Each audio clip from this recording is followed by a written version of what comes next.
దేవునికి స్తోత్రం. మీ అందరికీ వందనాలు.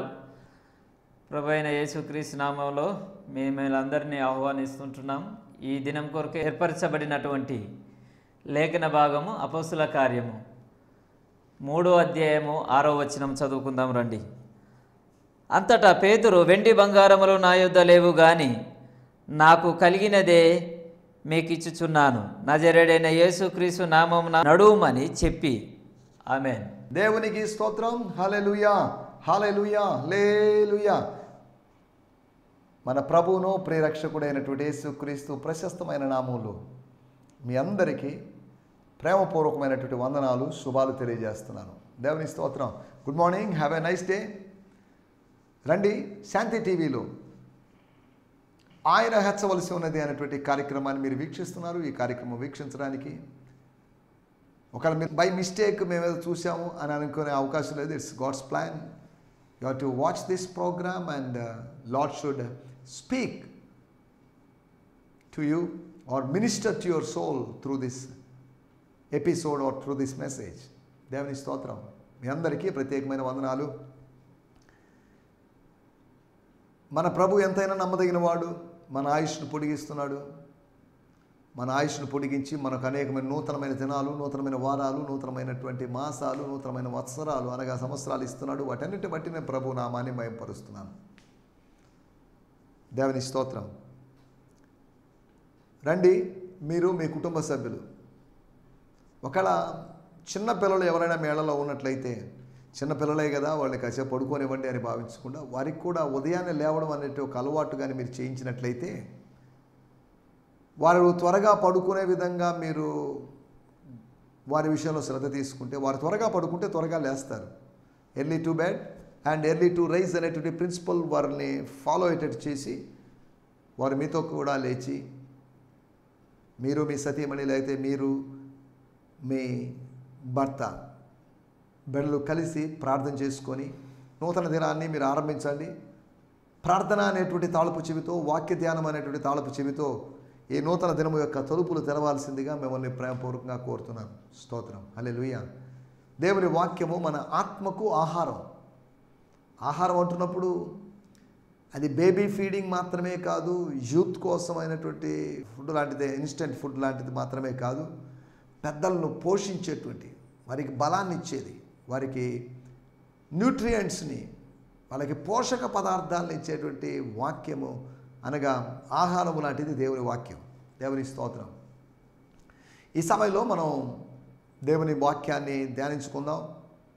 నిన్నటి ఎపిసోడ్లో మనం లక్ష్యం, టార్గెట్, మన యొక్క ఫోకస్ ఏంటి అనే దాని గురించి, మన కాన్సన్ట్రేషన్ దేని మీద అనే దాని గురించి మనం ఆలోచించాం. అందులోంచి 4 విషయాలు మీకు జ్ఞాపకం చేశాను. ఒకటి, దైవ దర్శనం మీద లక్ష్యం ఉంచాలని. We should focus on the vision of God. మన ఫోకస్ మారడానికి వీల్లేదు. Our focus should be on the vision of God. రెండోది, our focus should be on the gospel అనగా సువార్త మీద. ఏ విధంగా, స్తోత్రం, హల్లెలూయా, దావీదు విజన్ మీద లక్ష్యం ఉంచాడు. అంతేకాకుండా రెండవదిగా లీడియా అనగా లూదియా అనబడినటువంటి స్త్రీ సువార్త మీద ధ్యాస ఉంచిందో. స్తోత్రం. మూడవదిగా మనం ఆలోచించే మాట, ఆ ప్రధాన యాజకుని ప్రీస్ట్ యొక్క కోడలు గారైనటువంటి ఆ స్త్రీ మందసం మీద దృష్టి ఉంచినట్లుగా, ద ప్రెజెన్స్ ఆఫ్ గాడ్ మీద దృష్టి ఉంచినట్లుగా. We should focus on the presence of God like the daughter in law of the priest Eli. Eli అనేటువంటి ఆ ప్రధాన యాజకుని కోడల్లాగా మనం అలా దృష్టి పెట్టాలని.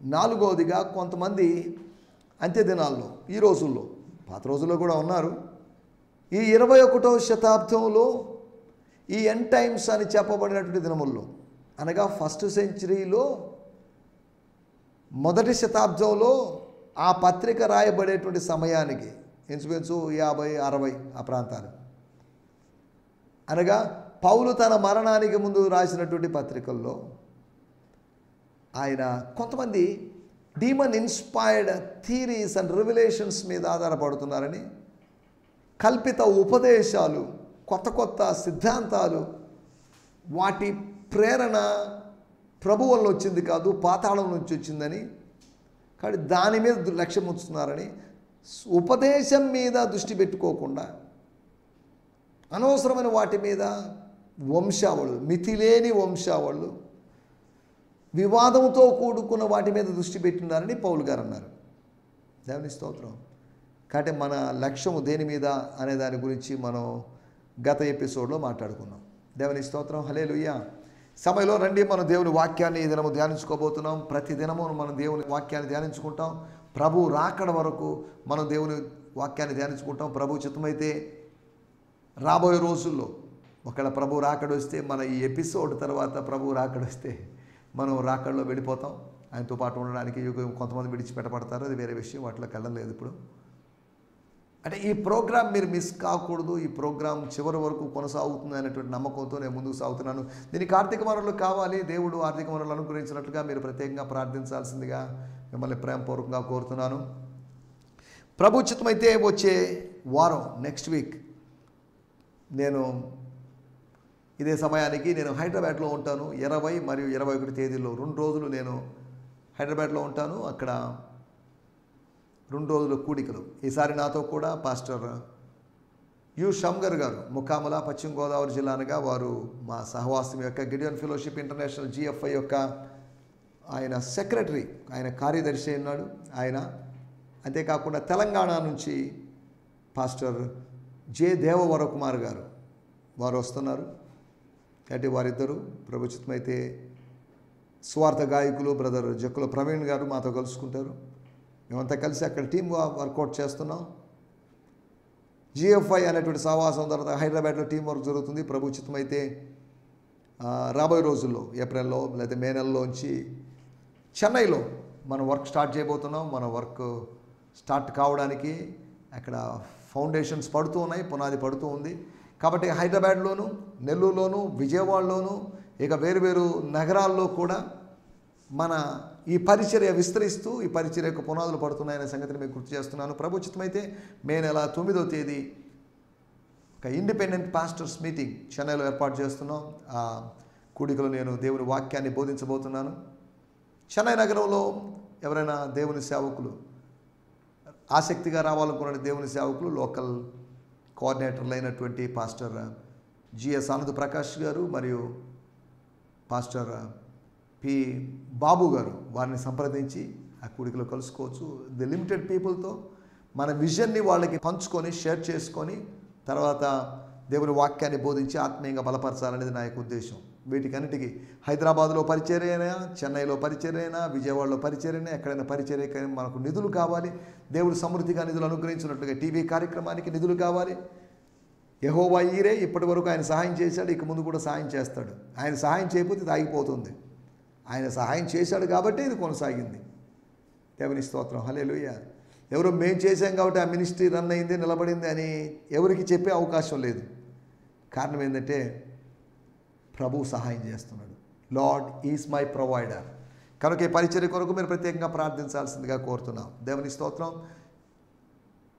వెళ్ళడంతోనే మేము ఆ రోజు 20వ తేదీ వెళ్ళడంతోనే వెంటనే అక్కడ పాస్టర్స్ మీటింగ్ జరగబోతుంది. పాస్టర్స్ మీటింగ్లో సుమారు 20-30 మంది పాస్టర్లు, 25 మంది పాస్టర్లు గ్యాదర్ కాబోతున్నారు. వారి మధ్యలో నేను నాతో పాటు ఉన్న దేవజనులు వాక్య పరిచర్య చేయబోతున్నాం. ఆ రోజు ఈవినింగ్ స్ట్రీట్ మీటింగ్, తర్వాత రోజు ఉదయం సాయంత్రం సికింద్రాబాద్లో నేరేడ్మెట్ట అనేటువంటి ప్రదేశంలో అక్కడ కల్వరీ బ్లెస్సింగ్ చర్చ్ అనేటువంటి చర్చ్లో ప్రొఫెట్ బాలేరావు గారు అనేటువంటి దేవజనులు వారు నడిపించేటువంటి ఆ సంఘంలో కూడికి ఏర్పాటు చేసుకుంటున్నాం. కనుక ఈ పరిచర్య కొరకు ప్రత్యేకంగా ప్రార్థించాల్సిందిగా కోరుతున్నాం. చెన్నై పరిచర్య కొరకు సిటీస్ మీద మనం దృష్టి పెట్టినాం. సిటీస్లోంచి డబ్బు వస్తుందనే ఉద్దేశంతో కాదు, అర్బన్ ఎవాంజలిజం యొక్క అవసరం ఉంది. గ్లోబలైజేషన్ లేకపోతే గ్లోబల్ ఎవాంజలిజం జరగాలంటే రూరల్ ఎవాంజలిజం కన్నా అర్బన్ ఎవాంజలిజం యొక్క అవసరం ఉంది అని బైబిల్ పండితులు చెప్తున్నారు, అనగా స్కాలర్స్ లేకపోతే మిషియాలజిస్టులు చెప్తున్నారు. కాబట్టి వీటన్నిటి కొరకు ఈ దర్శనం కొనసాగునట్లుగా, ఈ దర్శనంలో మేము నిలబడి పనిచేయనట్లుగా, దేవుడు వీటికి కావాల్సిన వనరులు సమకూర్చున్నట్లుగా ప్రత్యేకంగా ప్రార్థించాల్సిందిగా కోరుతున్నాం. సరే, దేవుని స్తోత్రం. ఈ సమయంలో మనం దేవుని వాక్యాన్ని ధ్యానించుకుందాం. మన ధ్యానం నిమిత్తమై అపోస్తుల కార్యములు 3వ అధ్యాయము 6వ వచనాన్ని ధ్యానించుకుందాం. స్తోత్రం. అపోస్తుల కార్యములు 3వ అధ్యాయము 6వ వచనం. అంతటా పేతురు, వెండి బంగారములు నా యొద్ద లేవు గాని నాకు కలిగిందే నీకు ఇస్తున్నాను. నాకు లేనిది నేను ఇవ్వలేను, నాకు ఇవ్వాలన్నది నేను ఇవ్వలేకపోతున్నాను, కానీ బట్ నాకు ఒకటి ఉంది, ఐ విల్ గివ్.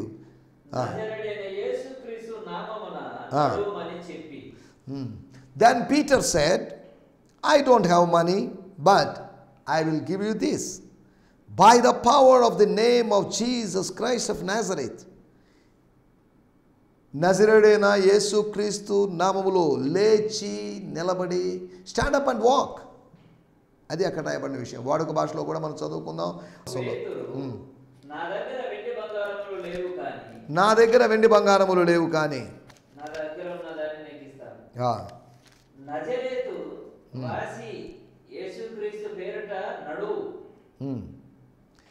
అయితే పేతురు, వెండి బంగారములు నా యొద్ద లేవు కానీ నాకు కలిగిందే నీకు ఇస్తున్నాను, నజరేయుడైన యేసుక్రీస్తు నామములో లేచి నడువమని చెప్పాను. నా దగ్గర ఉన్నటువంటి బైబిల్ను కూడా పరిచయం చేయాలని ఆశపడుతున్నాను. ఇది కొత్త నిబంధన, ఇది రికవరీ వర్షన్. ఈ బైబిల్ నేను 2 వారాల క్రితం చెన్నైకి వెళ్ళినప్పుడు అక్కడ కన్వెన్షన్లో, ది పెంతెకోస్తు మిషన్ వారి కన్వెన్షన్లో అమానా లిటరేచర్ వారి దగ్గర నుంచి నేను తీసుకోవడం జరిగింది. దీని ఖరీదు 1000 రూపాయలు, కానీ డిస్కౌంట్లో వారు 750కి ఇచ్చారు. ఇది మంచి పుస్తకం. ఇందులో బైబిల్, స్టడీ బైబిల్ లాగా ఉంటుంది. ఒక పక్క రెఫరెన్స్ ఇచ్చారు, కింద నోట్స్ ఇచ్చారు. కనుక కొత్త నిబంధన మాత్రమే, దీని ఖరీదు కొత్త నిబంధన మాత్రమే అయినప్పటికీ కూడా దీని ఖరీదు 750 రూపాయలు. కనుక మీరు ఆన్లైన్లో కూడా దీన్ని ఆర్డర్ చేయొచ్చు. రికవరీ వర్షన్ తెలుగు బైబిల్ అని మీరు కొట్టి మీరు ఆర్డర్ చేయొచ్చు.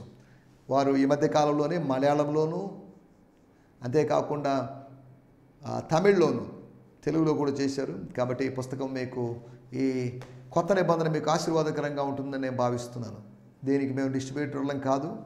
గిడియోన్ ఫెలోషిప్ అని పేరు వినగానే మీరు బైబిల్స్ డిస్ట్రిబ్యూషన్ అని అడుగుతుంటారు. నో, బైబిల్స్ డిస్ట్రిబ్యూషన్కి మాకు ఎటువంటి సంబంధం లేదు. కొంతమంది కూడా వాట్సాప్లో, ఇప్పుడు కాదు కొంతకాలం క్రితం, మాకు కొన్ని బైబిల్స్ పంపించండి అని రాశారు. సారీ అండి, మేము బైబిల్స్ డిస్ట్రిబ్యూషన్ చేయడం లేదు, మా దగ్గర లేవు. అవి గిడియోన్స్ ఇంటర్నేషనల్ అనేటువంటి సంస్థ వారిని మీరు కాంటాక్ట్ చేస్తే వారు మీకు ఉచితంగా ఇస్తారు. మొన్న విజయవాడలో జరిగినట్టు బుక్ ఫెస్టివల్లో ఒక సెపరేట్ బుక్ స్టాల్ ఒకటి ఏర్పాటు చేశారు. వచ్చినట్టు వారికి లక్షలాది మంది ప్రజలకి ఉచితంగా వారు కొత్త నిబంధన అందజేశారు. ఢిల్లీలో ఇలాగా బుక్ స్టాల్లో, బుక్ ఫేర్లో, పుస్తక ప్రదర్శనశాలలో వాళ్ళు స్టాల్ పెట్టి ఇలా చేసినప్పుడు కొంతమంది మత ఛాందస్వాదులు దాడి చేసి అలా చేయడానికి వీల్లేదు, ఇవ్వడానికి వీల్లేదు, అమ్మడానికి వీల్లేదు, ఇది మత ప్రచారం అన్నట్టుగా దాన్ని అడ్డుకొని సమస్యలు సృష్టించారంటే విషయాన్ని మీరు యూట్యూబ్లో అక్కడెక్కడే చూసింటారు. సరే, ఏదేమైనప్పటికీ కొత్త లిటరేచర్ లేకపోతే పుస్తకాలు అవి వస్తున్నాయి. మీరు వీటిని పొందుకొని వాటిని ధ్యానించి ప్రభు నామాన్ని మయంపరచాల్సిందిగా కోరుతున్నాం. కాకపోతే సిద్ధాంతపరమైనటువంటి కొన్ని భేదాభిప్రాయాలు ఉండొచ్చు, ఉన్నాయి. కాబట్టి దీంట్లో ఉన్నటువంటి బైబిల్ ఈజ్ ఓకే. బైబిల్ గురించినట్టు ఆ వ్యాఖ్యానాల్లో కొద్దిగా సిద్ధాంతపరమైనటువంటి డీవియేషన్స్, తేడాలు ఉండొచ్చు, ఉన్నాయి. కనుక వాటిలో ఉన్న విషయాలన్నిటితో నేను ఏకీభవిస్తున్నానని నేను చెప్పడం లేదు. ఇంచుమించు 1 నెల 2 నెలల క్రితం కేరళలో ఈ వర్షన్ గురించినటువంటి introduction, IPC, Indian Pentecostal church of God వారు ఈ బైబిల్ని ఇంట్రడక్షన్ చేసినప్పుడు బాగానే ఉంది. తర్వాత దీన్ని ఎందుకు అనవసరంగా ఇంట్రడక్షన్ చేశారు, ఇది తప్పైపోయింది, పొరపాటైంది, ఇలా చేయకూడదని దాని గురించి భేదాభిప్రాయాలు వ్యక్తం చేసిన వాళ్ళు ఉన్నారు. సరే, ఏదేమైనప్పటికీ సమస్తమును పరీక్షించి మేలైన దాన్ని చేపట్టండి. ఏ బైబిల్నైనా, ఏ పుస్తకాన్నైనా, ఏ ప్రసంగాన్నైనా పరీక్షించండి, ఏ వ్యక్తినైనా పరీక్షించండి. మేలైన వ్యక్తిని, మేలైనటువంటి విషయాన్ని మీరు తీసుకోవాల్సిందిగా మిమ్మల్ని ప్రేమపూర్వకంగా కోరుతున్నాం. దేవుని స్తోత్రం, హల్లెలూయా. రండి, ఈ సమయంలో మనం దేవుని వాక్యాన్ని ధ్యానించుకోబోతున్నాం. మన టైటిల్ దాతృత్వం అనగా గివింగ్, అనగా చారిటీ, లేకపోతే ఇచ్చేటువంటి స్వభావం, దాతృత్వాన్ని గురించి మాట్లాడుతున్నప్పుడు అసలు ఎందుకు మాట్లాడుకోవాల్సి వచ్చిందంటే, వెండి బంగారములు నా దగ్గర లేవు, నా దగ్గరైనా పేతురు గారి దగ్గరైనా మిగతా వాళ్ళ దగ్గరైనా. మా క్యాషియర్ ఒక ఆయన ఉన్నాడు, ఆయన చనిపోయాడు. ఇప్పుడు ఆ క్యాష్ ఎవరు మెయింటైన్ చేస్తున్నారో తెలియదు. వెండి బంగారములు మా దగ్గర లేవు అనగా మా దగ్గర మా బ్యాంకు బ్యాలెన్స్లో 0 ఉందని కాదని అర్థం, మాకు బ్యాంక్ అకౌంట్ లేదని కాదని అర్థం. We have nothing. మాకు ఏదైనా ఉందంటే మేము సమిష్టిగా కలిగి ఉన్నాం, విశ్వాసులు ఇచ్చేదాన్ని బట్టి కలిగి ఉన్నాం. వెండి బంగారములు మా దగ్గర లేవు. మా డైలీ పోషణకు కావలసినటువంటి థింగ్స్ మాత్రమే మా దగ్గర ఉన్నాయి. దేవుడు మమ్మల్ని పోషిస్తున్నాడు. We don't have money. వెండి బంగారములు అనే దానికన్నా బ్రియాన్ సిమ్మన్స్ గారు దాన్నే వీ డోంట్ హ్యావ్ మనీ అని తర్జుమా చేశాడు. మా దగ్గర లేదు, లేకపోయినప్పటికీ మా దగ్గర ఉంది. మా దగ్గర లేదు అనేది వాస్తవం, మా దగ్గర ఉంది అనేది వాస్తవం. మా దగ్గర భౌతికమైనది లేదు అనేది వాస్తవం, అదే సమయంలో ఆత్మీయమైనది ఉంది అనేది వాస్తవం. స్తోత్రం. భౌతికమైనవి లేకపోయినా పర్లేదు, ఆత్మ సంబంధమైనవి మనం కలిగి ఉండాలి. దేవుని స్తోత్రం. హల్లెలూయా. దాతృత్వాన్ని గురించి 4 విషయాలు మీకు త్వరగా జ్ఞాపకం చేస్తాను. ఏమి ఇవ్వాలి, ఎలా ఇవ్వాలి, ఏమి ఇవ్వాలి? మన ఇష్టం వచ్చింది ఇస్తామా? ఒకటి, మనకు కలిగినది ఇవ్వడం. What ever we have. ఇక్కడ రాయబడిన మాటలు, నాకు కలిగింది నేను మీకు ఇస్తున్నాను. ఈకో అనేటువంటి మాటను ఉపయోగించారు. మాకు కలిగింది అంటే దాని అర్థం ఏంటంటే మేము పట్టుకుంది, వాట్ వి హోల్డ్, మేము పట్టుకున్న దాన్నే మేము ఇస్తున్నాం అనేటువంటి అర్థం. సరే, ఏదేమైనప్పటికీ మనం ఇక్కడ ఆలోచిస్తున్న విషయాలకు వచ్చేద్దాం. వారు కలిగినది ఇచ్చారు, కలిగింది ఇవ్వడం నేర్చుకోవాలి. దేవుని స్తోత్రం. మనకేదో కలిమి ఉందని కాదు, మనకు కలిగింది, మనం ఏదో ఒకటి కలిగి ఉన్నట్లుగా ప్రభు మనల్ని ఆశీర్వదిస్తాడు. నాకంటూ లోకాన ఏదీ లేదయ్యా, ఒకవేళ ఉందంటే అది నీవు ఇచ్చిందేనయ్యా అని భక్తులు పాడినట్టుగా. అవును, అది వాస్తవమే. మనకేదైనా ఉంది అంటే, ఓ బిల్డింగ్ ఉందన్నా, ఒక అపార్ట్మెంట్ ఉందన్నా, ఒక కారు ఉందన్నా, ఇంకేదైనా ఉందన్నా కానీ నీవు ఇచ్చినదే ప్రభువా, నువ్వు ఇచ్చిందే కదా, నీవు ఇవ్వకపోతే నాకు ఎక్కడి నుంచి వస్తుంది అని భక్తులు చక్కగా పాడారు. సరే, దేవుని స్తోత్రం. హల్లెలూయా. కలిగినది ఇవ్వడం. రెండో విషయాన్ని నేను మీకు జ్ఞాపకం చేస్తాను. లూకా సువార్త 21వ అధ్యాయము 4వ వచనంలో మనం గమనిస్తే, వారందరూ తమకు కలిగిన సమృద్ధిలో నుండి కానుకలను వేసిరి గాని ఈమె లేవిలో తనకు కలిగిన జీవమంతయు ఈమె అంటే ద పోర్ విడో, ఆ పేద విధవరాలు. For the rich only gave out of the surplus, but she sacrificed out of her poverty and gave to God all that she had to live on. తాను బ్రతకాల్సిన దానిది, తన జీవితానికి అవసరమైంది, తనకు అత్యవసరమైనటువంటి అవి కానుంటే తాను ఇంకో 2 రోజులు 3 రోజులు 4 రోజులు కొన్ని రోజులు పోషించబడిండేది. తన పోషణకు నిమిత్తం తనకు పనికొచ్చేట్టు, తన వ్యక్తిగతంగా పనికొచ్చే వాటిని ఇప్పుడు సామూహిక ప్రయోజనం కోసం, లోక కళ్యాణం కోసం, దేవాలయం కోసం, దేవుని సేవకుల యొక్క పోషణార్థం అమ్మేసింది.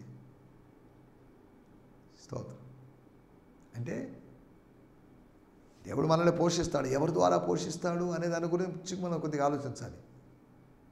ఆమె తనకు కలిగింది మొత్తం ఇచ్చింది. షీ సాక్రిఫైస్డ్ హర్ లైఫ్, తన జీవనం అంతయు, తన కొన్ని రోజుల కష్టార్జితం కానుకల పెట్టులో వేసింది.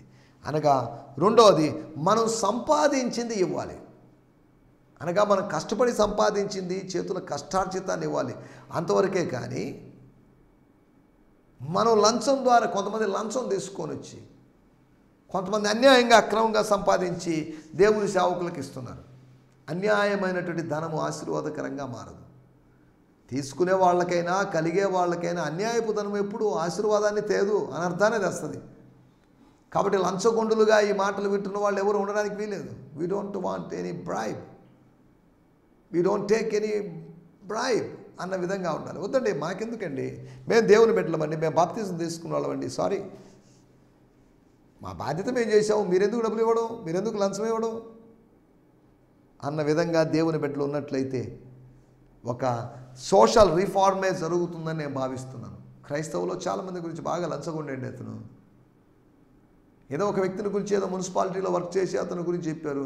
అతనికి 3 ఇళ్ళు ఉన్నాయండి, 4 ఇళ్ళు. అవునా, అతను ఎలా సంపాదించుకున్నాడండి అని అడిగితే, ఏముంది సార్, లంచం సంపాదించుకోవడమే.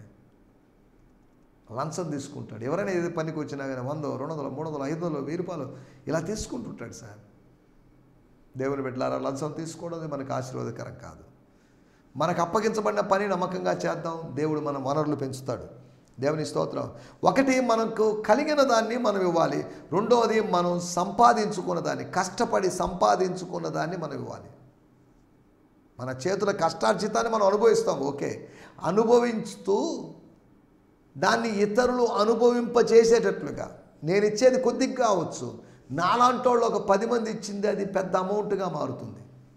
అది స్థానిక సంఘానికి, స్థానిక సంఘ కాపరికి ఆశీర్వాదకరంగా మారుతుంది. నేను ఇచ్చే కొద్ది దాంతో ఏమవుతుంది అనుకోవద్దు. స్తోత్రం. తర్వాత దేవాలయంలో మనకి ఏం జరిగిందో తెలియదు. ఆ పేద విధవరాళ్ళని పోయిన తర్వాత, ఏంటంటే మేము ఎంత వేసినా మమ్మల్ని బాగకుండా పేద విధవరాళ్ళని ఎవరో పోయాడేంటి, అవసరమా ఇవన్నీ నీకు, అది ఈయనకు అవసరమా అన్నట్టుగా ప్రజలు ఆలోచించుండొచ్చు. బిగ్ అమౌంట్స్ని ఆయన నెగ్లెక్ట్ చేసి small best offering, small offering, minute దాన్ని పట్టించుకోవాల్సినంత అవసరత లేదు.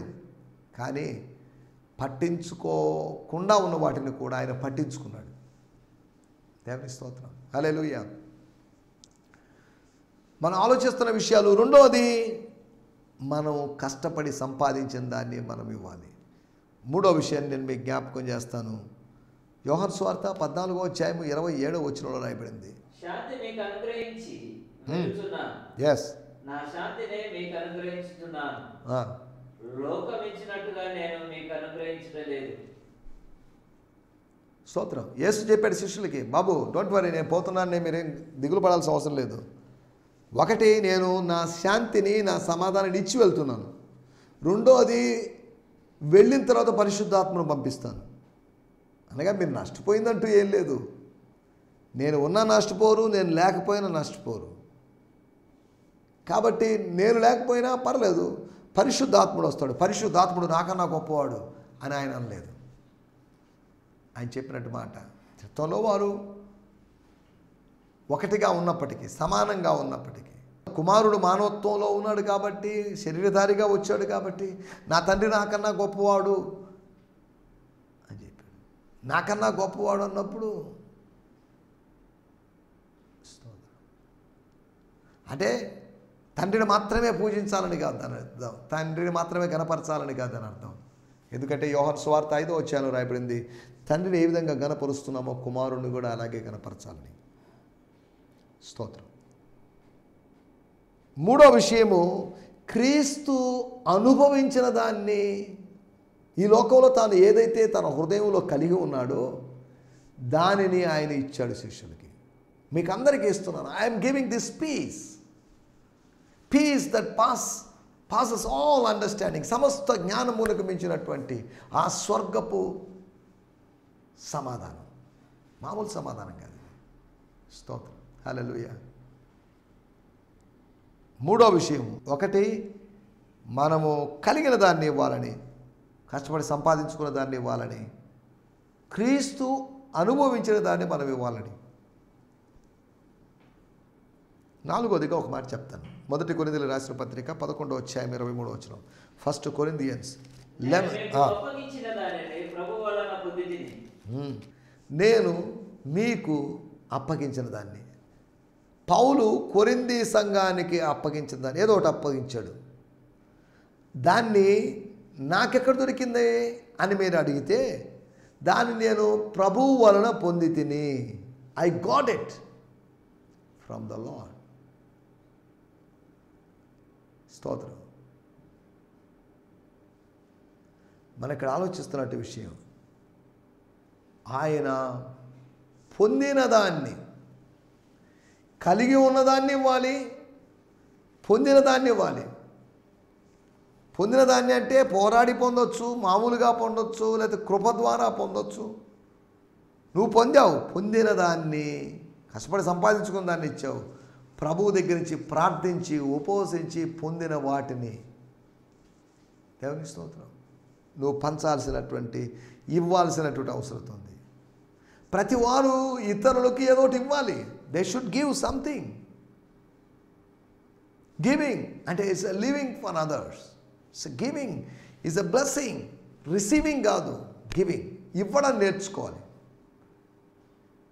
నెల్లూరు నగరంలోనైనా నగరాల్లో ఉన్న ప్రజలు ఇవ్వడం నేర్చుకోవాలి. స్తోత్రం. హల్లెలూయా. స్తోత్రం. నా మాటలు నేను ఇక్కడ ముగించేస్తున్నాను. 4 విషయాలు మనం ఇవ్వాలని, 4 వేరు విషయాలు ఇవ్వాలని కాదు. 1, మనకు కలిగిన దాన్ని మనం ఇవ్వాలి. వాట్ ఎవర్ వి పొజెస్, పేతురు యోహాన్ లాగా. 2, మనం సంపాదించిన దాన్ని ఇవ్వాలని, ఆ బీద విధవరాల్లాగా. 3, యేసు అనుభవించిన దాన్ని, యేసు తన పర్సనల్ లైఫ్లో, తన ప్రాక్టికల్ లైఫ్లో తాను సమాధానాన్ని అనుభవించాడు. ఈ లోకంలో అసమాధానంతో లేడు. 4, మనము పొందిన దాన్ని మనం ఏదో పొందుకుంటూ ఉండాలి. We should receive something. ప్రార్థనలో కూర్చున్నప్పుడు ప్రార్థించి ఏదో పొందుకోవాలి. వాక్య ధ్యానంలో గడుపుతున్న వాక్యం సత్యాన్ని మనం పొందుకోవాలి. స్తోత్రం. కాబట్టి అలా పొందుకున్న దాన్ని పంచుకోవడానికి ప్రభు మనకు సాయం చేయనుగాక. ప్రార్థన చేసుకుందాం. పరిశుద్ధమైన మా దేవా, మీకు వందనాలు చెల్లిస్తున్నాం. మీరు మాకు వినిపించిన మాటల కొరకే మీకు వందనాలు.